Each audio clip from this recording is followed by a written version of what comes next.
we are made of atoms, and we react to electromagnetic fields.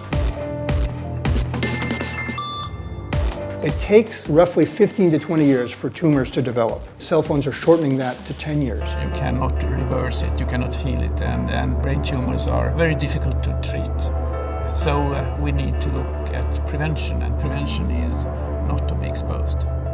I was diagnosed with breast cancer, and they found 5 tumors pretty much in the footprint of where the phone used to sit. We know for sure that there is a direct link between cell phones and breast cancer. So the reality is all these young girls that are sticking their cell phone in their bra are doing it without any safety information whatsoever. Every cell of the fetus is getting information from the environment, from the mother. And it's not just their fetus that is super vulnerable. A pregnant woman is more vulnerable than another woman because your immune system is suppressed while you're pregnant. Autism develops due to changes and due to influences in what's called the perinatal period. We see de novo mutations, which is mutations that the babies have that the parents don't have, and that can be caused from genetic damage.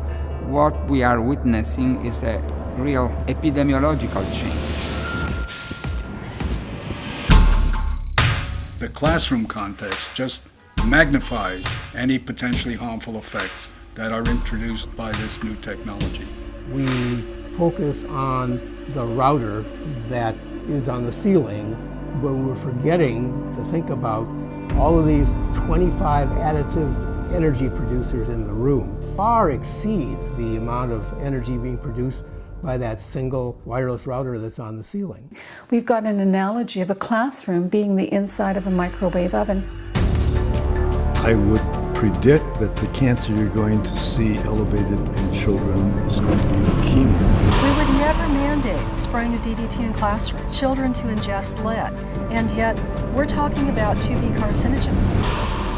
The district has set a threshold of acceptable exposure at 10,000 times lower than the current FCC standards. 25 years ago, when the FCC standards were adopted for thermal effects, we didn't have all of these wireless devices.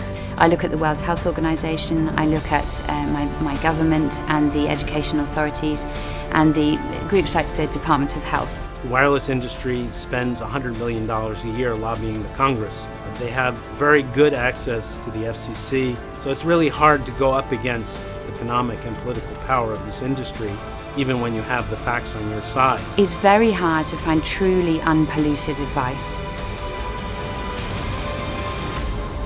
I think zapped is a great word to describe what happens to the human body. You know, you may not hear it, feel it, smell it overtly, but your body does.